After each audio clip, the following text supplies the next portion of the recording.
Welcome back to the Better Health Now podcast. Today, I have the opportunity to have Dr. Licata, a pediatrician here at Coleman Regional, on here for our summer safety series, our child safety series. Excited to talk a little bit today about medication dangers for children. Talk a little bit about kind of to get us started. What are some of the statistics each year of children getting into or going to the emergency department for kind of getting into medications or getting into other things in the household? Yeah, so thank you for having me. I'm happy to be here again to talk about child safety, especially over the summer. So, getting started in the medication danger or child poisoning realm, it's really surprising that upwards of 50,000 children under the age of 5 will visit the emergency department each year for a sort of overdose or poisoning event. And so, if you break that down, it's about 135 children every day who are essentially getting into their parents' medicine or taking too much of their own. Yeah, and so what are some of the kind of the ways in which parents can kind of think about their medications or cleaning the things in the household when thinking about young children and kind of making sure that they're, some things that we may take it, not really think of as an issue or the location's fine because I know where it is and it's okay, and they just you may think that they don't know, but they do. Yeah. Yeah, so I think this really gets into the conversation of child proofing or baby proofing. As babies and toddlers are getting more mobile, as we all kind of learn along the way, they will get into anything and everything that looks fun and exciting. So, unfortunately, you can't make a medication bottle boring enough to keep a child away. So, yes, they are kind of child safe in the fact that you have to press down and turn the lid, but that, again, does not keep a child out. So, basically adding this to your list of childproofing, where you're going to put the locks on the cabinets, right? You're going to make sure the child doesn't go outside on their own. You'll put the fence around the pool. Well, the same thing really applies to medication, keeping medications locked away, high up. If you think they could possibly climb and reach it, then it needs to be even higher or somewhere else. So it's sort of going that first step and making sure that you're trying to prevent it, but then going a step further and really keeping medicines under lock and key. Yeah, and I think too, it's not just the parents that, it's when maybe you have grandparents coming in or um, uh, uh, babysitters or other visitors. How do you kind of instill good practices that maybe people that are visiting kind of understand and see, and that there's clear guidelines of saying, like, hey, this is what we do, this is how we keep our children safe. And so if you're here, Yeah. this is what we hope you also do.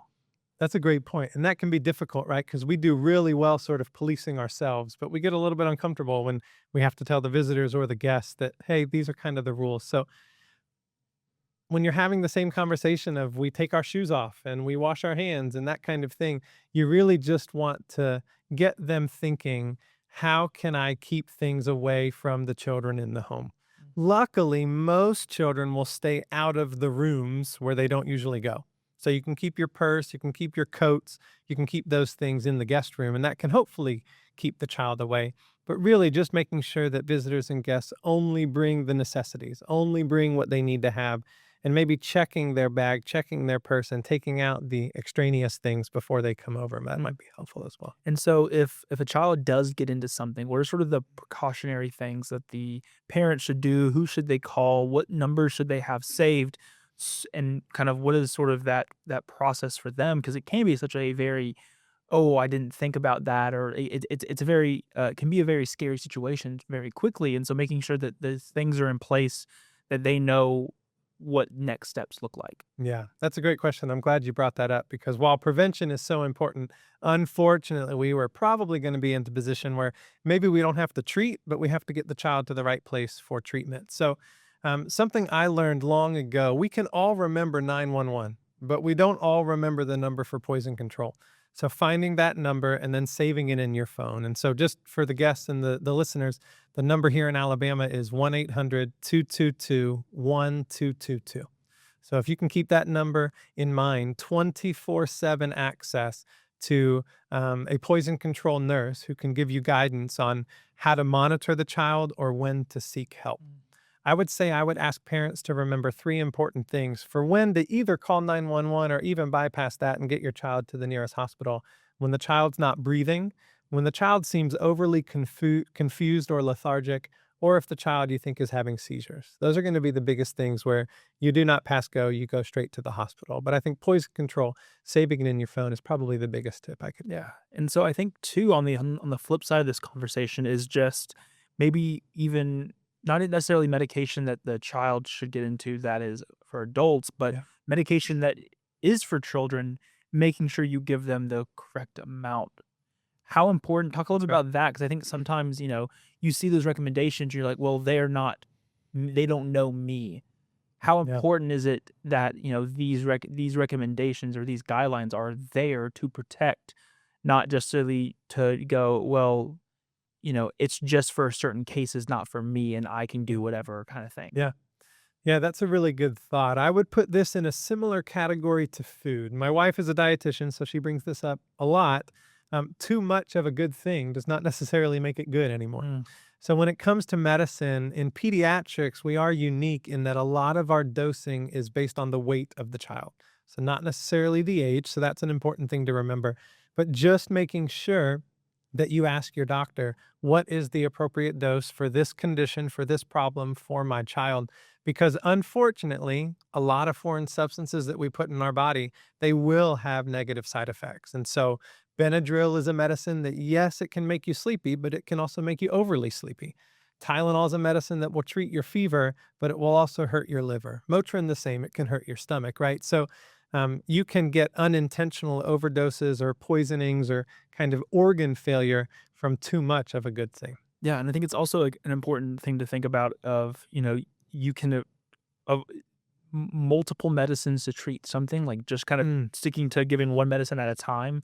I think often people can kinda get into the mindset of, "Oh, it's not working, let's try something else." yeah, And allowing it for the child and for even, like, adults listening, like, allow the medicine to yeah, do what it's intended to do and don't, overly mix multiple medicines to treat the same thing. yeah, Like you said, there's side effects to everything, that's right. and so making sure you kind of, are not doing anything in excess.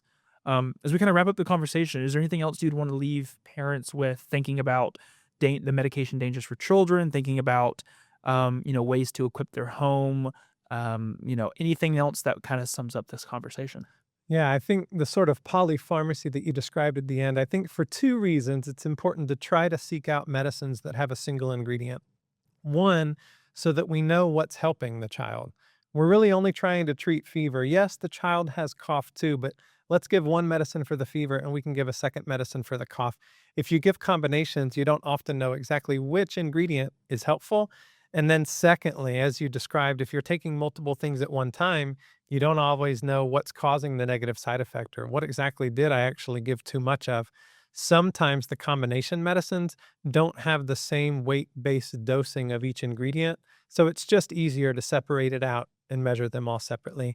I think that would just be one more piece of the puzzle of how can we keep our children safe. Yes, medicines are a good thing, and we try not to prescribe them unless we need them, but especially for the over-the-counter medicines and those that our families might bring into our home, we just have to be extra cautious. Yeah, and we'll be sure to have everything in the episode notes, links to any resources that might be helpful for parents that are listening, that kinda need further explanation, but I appreciate you coming on today. Thanks so much for having me.